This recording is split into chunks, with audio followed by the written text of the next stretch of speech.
May naisip na akong paraan para makilala natin yung totoong anak ni Maggie. Talaga? Ano yun? E di, ipa-DNA test natin sila. Abel, paano natin ipa-DNA test yung tatlong anak Karenina? Eh, wala na nga si Maggie.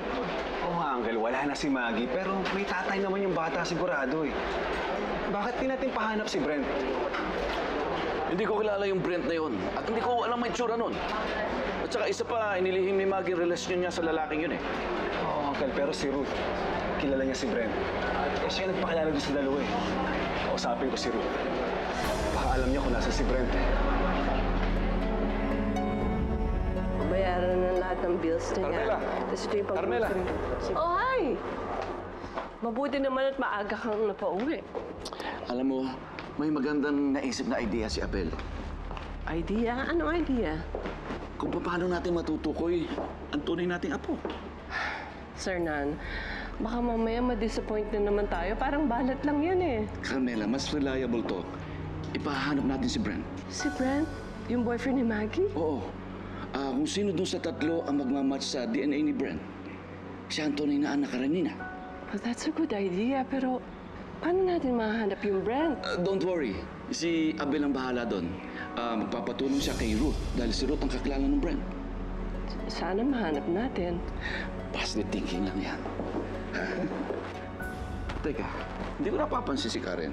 Nasaan siya? Nagpaalam yung mag-ina, uwi muna daw sa kanila. Di ba delikado doon? Sad na naman. Doon sila nakatira, no? Ruth, all I'm asking is 5 minutes of your time. Okay, okay. I'm here now.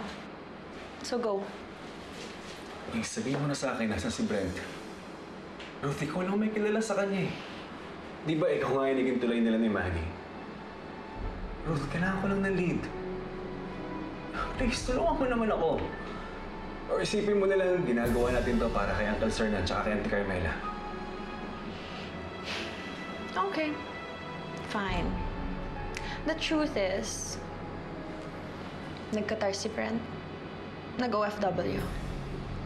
Anong trabaho niya doon? Construction worker. But unfortunately, may nangyaring aksidente. May bumagsak na scaffolding at kasama si Brent sa mga natapunan. You mean, patay na si Brent? I'm not really sure. Pero yun yung dinig ko.